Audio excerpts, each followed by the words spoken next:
Start right now in Saudi Arabia, where President Donald Trump is kicking off his diplomatic trip to the Middle East. Just last hour, he addressed a crowd at an investment forum there and applauded a new generation of leaders who he says is reshaping the region. The new generation of leaders is transcending the ancient conflicts of tired divisions of the past, forging a future where the Middle East is defined by commerce, not chaos, building cities together, not bombing each other. Earlier today, Mr. Trump sat down with Saudi Crown Prince Mohammed bin Salman, and they signed multiple deals, including one that the White House described as the largest defense sales agreement in history. Well, now this is just the first leg of the president's 4-day trip. He's expected to touch down in Qatar before visiting the United Arab Emirates. But as Trump travels overseas, he's also facing backlash here at home.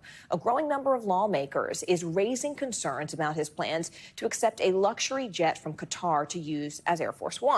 NBC News Chief White House correspondent Peter Alexander is currently traveling with the president and joins us live from Riyadh. Peter, let's just start with what he has said thus far. The president spent a lot of time talking about Iran and talking about Syria, and we actually heard a pretty major policy shift there. Walk us through the details.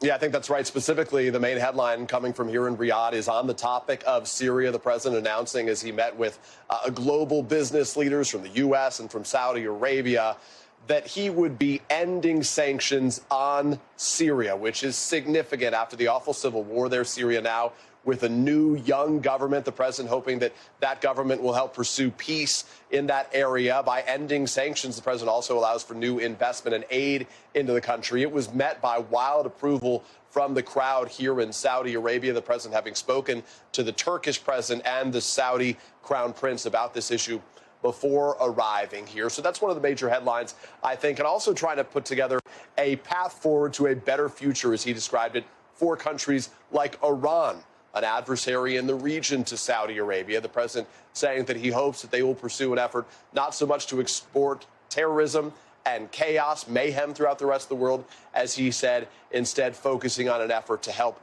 unite all countries throughout this region. But again, to be clear, the real focus, Morgan, on this visit and the tour across the Middle East at large is going to be on the issue of money. $600 billion in investments announced today between those two countries, $140+ billion specifically on military equipment being purchased by the Saudis from the U.S., Morgan. Speaking of millions of dollars and equipment, can we get into that luxury jet from Qatar? It's, of course, raising some concerns here at home. How is the president, how is his White House administration defending accepting such a gift? Well, what's notable is that the criticism isn't just coming from Democrats, not even just from Republicans, but from some of the MAGA faithful, some of the president's biggest allies that he has had since his sort of rise in terms of his political power. The president saying, why would I turn down a gift of this kind? Why spend the money when it's being offered to us? The White House insists that there are some more legal hurdles to get through before it's completed. Qatar says the deal hasn't been finalized. But some of the critics are saying this, in effect, is a bribe right now. The White House has been pushing back on that idea, and intelligence and aviation experts say even before this plane, were it to be allowed to be given to the United States, could be available for use, it would require years' worth of upgrades to refit it for use by a president. Morgan. NBC News Chief White House correspondent Peter Alexander traveling with the president right now live from Riyadh. Peter, thank you.